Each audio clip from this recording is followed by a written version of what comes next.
প্রথমে জানাই শুভ নববর্ষ সবাইকে। নমস্কার বন্ধুরা, এনএম কিচেনে আপনাদের সবাইকে স্বাগত। আজকে আমি বানাবো সজনে ডাঁটার কাত দিয়ে শিমের বীজের তরকারি।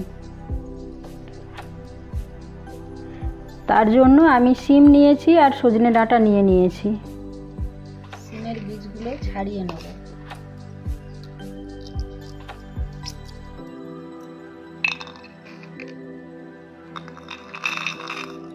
সব বীজগুলো ছাড়িয়ে নিয়েছি শিমের। ছোট সাইজের কেটে নেব।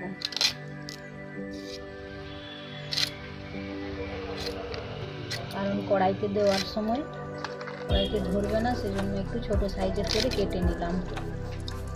এরপর সব কিছু ভালো করে ধুয়ে নেব। কড়াইতে জল দিয়ে ডাঁটাটা সেদ্ধ করে নেব।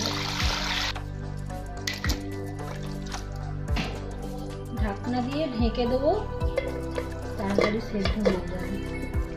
ঢাকনাটা খুলে দেখে নেবো সেদ্ধ হয়েছে নাকি। ডাঁটাগুলো সেদ্ধ হয়ে গেছে, এবার তুলে নেব। ডাঁটাগুলো ঠান্ডা জল দিয়ে ভালো করে ধুয়ে নেব। সেদ্ধ ডাঁটাগুলো ভালো করে ঠান্ডা জলে ধুয়ে নিয়েছি। এবার এর কাঠগুলো বের করে নেব। সজনে ডাঁটার কাঠ বের করে নিয়েছি। এরপর মিক্সিতে একটু বেটে নেব। মিক্সিতে বেটে নেব একটু সামান্য জল দিয়ে। এইভাবে মিক্সিতে বেটে নিয়েছি। এই রান্নাটা খুব বেশি মশলা দিয়ে করব না, অল্প মশলাতেই করব। কড়াইতে তেল দিলাম, ফোড়নে কালো জিরে দেবো, পেঁয়াজ কুচি দিয়ে দেবো। এবার দেবো জিরের বাটা,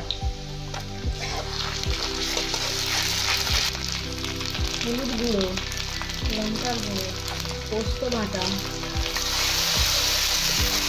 আর সজনে ডাঁটার কাঠটা দিয়ে দেবো।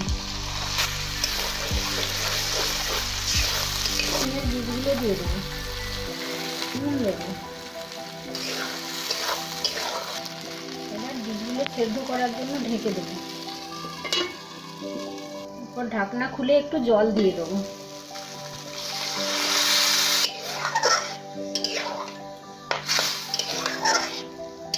আবারও একটু ঢেকে দেবো।